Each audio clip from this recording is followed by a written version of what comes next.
Matagumpay na naisagawa ng Camarines Norte Police Provincial Office sa pangunguna ni Police Colonel Joselito E. Villarosa Jr., Provincial Director ng CNPPO, kaisa ng iba't ibang ahensya ng gobyerno ang sabay-sabay na paglunsad ng Unity Walk, Interfaith Prayer Rally at Peace Covenant Signing para sa Barangay at Sangguniang Kabataan Election 2023 ng 12 Municipal Police Station sa lalawigan. Ang bayan ng Labo ang naging sentro ng paglunsad ng nasabing aktibidad na dinaluhan ng mga ahensyang itinalaga ng COMELEC at mga kandidato mula sa nasabing bayan. Sinimulan ang Unity Walk bandang alas 8 ng umaga mula sa sentro ng bayan ng Labo patungong Labo Sports Complex para naman sa maikling programa ng Prayer Rally at Peace Covenant Signing. Nagsimula ang formal na programa sa ceremonial candle lighting at interfaith prayer na pinangunahan ni Imam Abdul Manan para sa ating mga kapatid na Muslim. Pinamunuan naman ni Pastor Fernando Bilaos ang panalangin para sa ating mga Kristiyano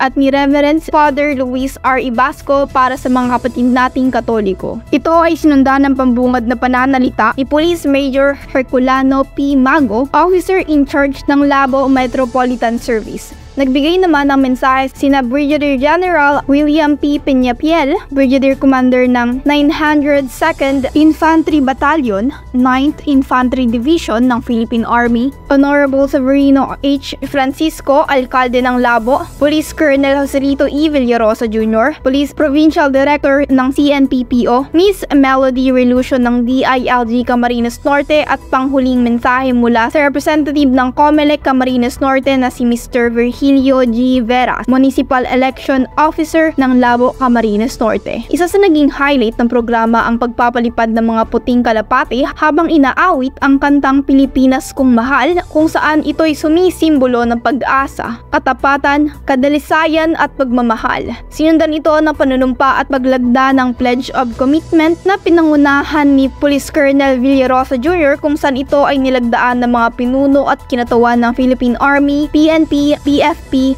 BJMP, Philippine Coast Guard, COMELEC, DepEd at mga religious sectors. Nagtapos ang nasabing aktibidad sa panunumpa ng Integrity Pledge na pinangunahan ni Mr. Virgilio G. Veras kung saan ito ay nilahukan ng mga political candidate mula sa nasabing bayan kasunod ng paglalagda sa nasabing panunumpa upang masiguro ang tahimik at mapayapang barangay at sangguniang kabataan election ngayong taong 2023. Para sa Totoo Balitang Banwaan, Rona Vega, MBTV News.